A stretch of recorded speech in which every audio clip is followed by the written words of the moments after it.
నమస్కారం ఘంటారావానికి స్వాగతం. ముందుగా ప్రధానాంశాలు. మేడారం ఆలయ అభివృద్ధి పనుల ప్రణాళికను విడుదల చేసిన సీఎం.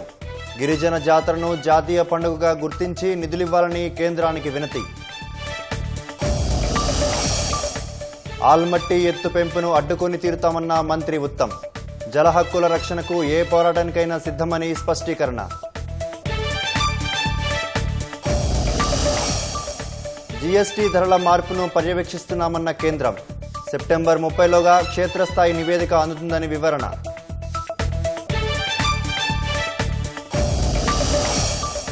అట్టహాసంగా 71వ జాతీయ సినిమా అవార్డుల ప్రధానోత్సవం. దాదాసాహెబ్ ఫాల్కే అవార్డును అందుకున్న మోహన్ లాల్.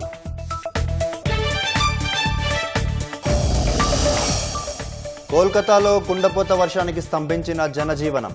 విద్యుదాఘాతానికి 7 మృతి. రైళ్ల రాకపోకలకు అంతరాయం. ఆల్ టైమ్ రికార్డుకు చేరిన బంగారం వెండి ధరలు. 1,19,000కు చేరిన పుత్తడి. 1,39,000 పైకి వెండి. మూడో రోజు కనుల పండువగా బతుకమ్మ వేడుకలు. వాడవాడలా ఆడిపాడుతున్న మహిళామణులు.